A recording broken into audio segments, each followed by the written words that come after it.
Hello and welcome to Travel Babble with Basha. I am Basha, your hostess today as we visit a studio room on the new NCL Prima ship. If you're traveling solo, or maybe you're traveling with a group but you don't have a roommate, the solo studios are a nice option. If you stay in another room by yourself, there's what's called a single supplement, which means you're paying more to be by yourself in a room than somebody who is sharing a room would pay. Now, it may not be double based on double occupancy, but it is going to be extra. By staying in a studio room, you do not have that extra single supplement. I will tell you that these rooms are generally liked by people sailing solo, so they do tend to go faster. Sometimes you can book an inside cabin cheaper, even though you're traveling alone, than a studio. But studio do come with some other options that are nice that people really like. Recently, I was on the Prima and I booked a studio. I thought, let's try it out. I generally go for different rooms. I try to check out different types of rooms, and I wanted to check out the studio and I wanted to check out the new ship. More to come on other videos on the rest of the ship of the Prima. But this is about the studio lounge on the Prima. The nice thing about the studios is they're all grouped together. They are inside cabins, but there's also a nice studio lounge area. So people who are staying in the studio can come out, they can sit there, there's usually a TV, there's some couches, there may be some games, there may be some books, there's different options of things to do while you're sitting there. Or just check with and talk with your fellow solo passengers. It's a nice place to hang out. It's usually quiet. Now, I know that NCL has a lot of the solo meetups, and I've heard people say that they meet up in the solo lounge. I've never been on one that has met in a solo lounge. They've always met out somewhere at another bar or an observation lounge or some type of lounge. But sometimes I have heard they may meet in there. Also in the lounge is usually a kind of a kitchenette type area. There will be snacks. When I was on there, there were several different types of cookies. There was some pound cake. There was some banana bread. There was also hot water and coffee at all times of the day, it seemed, that were available. And then on the other side, there were options for soft drinks and options on tap for some beer and some wine. For those, if you had the beverage package, you did have to swipe your card to show that you had the beverage package. You couldn't just use it. If you didn't have the beverage package and you swiped, you would get a charge for it. But that was a nice, convenient area to just go out and grab a snack at night. Now, as the day went by, the snacks got less. They would replenish them, it seemed like, at some point, but certain times of the day, the pickings could be pretty slim. As far as the room, now the one nice thing, to get into the lounge and into the room, you have to have a studio pass. It's attached to your key card. Just anybody on the ship cannot get in there. I was walking up one day and I heard some people out in the lobby and they're like, I want to visit the studio lounge. Where's the studio lounge? And there was a lot of misconceptions. Somebody thought, oh, there's one on every deck. There's not, by the way. There's generally only one. And they're like, well, we can just go in. And I said, no, the studio lounge is particularly only for the people in the solo studio rooms. It's a safety area. It's people who are single. If they want to get in there, then not everybody in the ship can get into that area, which is nice. The actual room. It is a studio. It was small.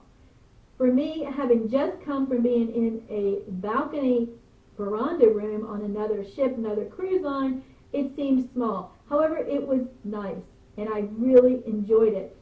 There was plenty of space for everything I needed. There was a closet that had doors that opened. I could fit my shoes on the bottom, and there was plenty of hangers and areas to hang. There was also a small little desk where I could put my extension cord, I could plug in everything I needed there.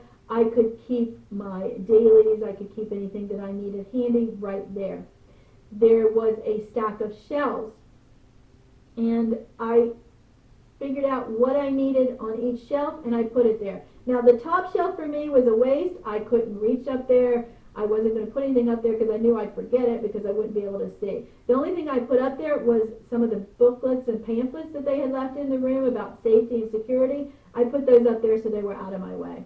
Underneath those shelves was a door that opened, and there was a little shelf down there, which is where I just had the room steward keep the blanket that they usually decorate your bed or put across your bed during the day, and you're safe. So there was a safe in there. Over to the side of that, then there were 2 drawers. On top of those 2 drawers was a shelf, and then there was a place to hang more items up there. I kept my sweatshirt and some things like that up there. I also like to maximize my space, so I usually take one of these shoe holders, and I was able to put it, I was only able to use about half of it, but I was able to put it and hang it on the wall. Again, I like to decorate my room, and I was worried that I wouldn't be able to. Not all of the walls are magnetic, so the wall over beside the bed that has the TV on it is not magnetic, but I was able to hang something beside my bed on my wall. I was able to hang the shoe holder, like I said, over by the one area where the drawers were, and then I decided I was going to hang things on my door because I had brought them and I wanted to decorate. So I was able to hang some banners on my door. I was able to make it feel homey. Even though the bed was small, I was able to put my shuka on there. I was able to put my own pillow and make it feel like home. When I was in bed, the TV that was up against the wall did come out and pivot so that you could see it. With the room being small, you could see that TV and pivot. You could see it just about anywhere you needed to see it in that room. Being an inside room, sometimes I would get confused. Is it day? Is it night? I'm not sure. Maybe I took a nap. Did I sleep? How long did I sleep?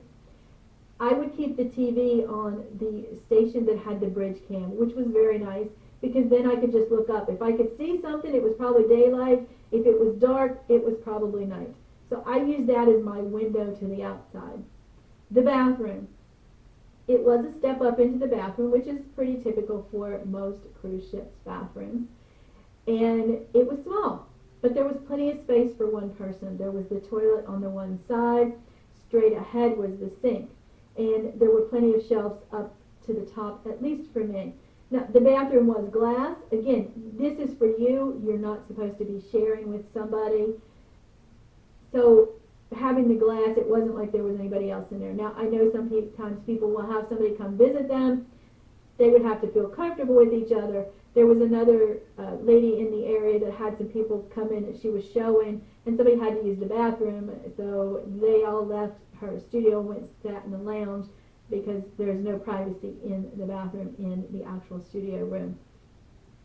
The door to the shower opens. It actually makes a door between your bedroom and the bathroom if you want to keep that closed that way. The shower was a decent size. It wasn't huge, but it was big enough. It was just as big as some showers I've seen on other ships in other types of rooms, so that was not a problem. The only thing was with that door, the way it swung between the shower and the other, sometimes you had to scoot back and make sure that you could give it room to open and close. Overall, I enjoyed the studio. Would I do it again? Absolutely. I enjoyed having the small space because sometimes it just makes you feel comfortable to just be in that small space. It also made me really think about what I was doing with all of my stuff. If I used something and I was done with it, I needed to immediately put it away. There was not room to leave clutter around the room. There was room under the bed for my luggage. So sometimes if I used something or had some dirty clothes, I would stick it back in my suitcase and put it back under the bed. There was plenty of room for that. I enjoyed it. The lights, there were lights by the bed, there was lights across the room. So I didn't even have to get out of bed at night if I wanted to turn the lights on or off, which was also very nice. Again, studio lounge, it was small. Everything had to have its place. I was trying to find some laundry, wondering why I didn't get it back, and the guest services said, oh, they may have put it in your closet, or you may just not have seen it. And I had to chuckle because I thought, there's no way you could put anything in this room and I would not see it. It would not fit in my closet. It would not be hiding anywhere else because everything had its place and I needed to keep everything in its place. The studio lounge, great deal, great value. I really enjoyed it. and I would highly recommend it to you.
If you like this, please like my video, please subscribe to my channel, and then if you want to stay in the studio, go pack your bags, just don't pack too much.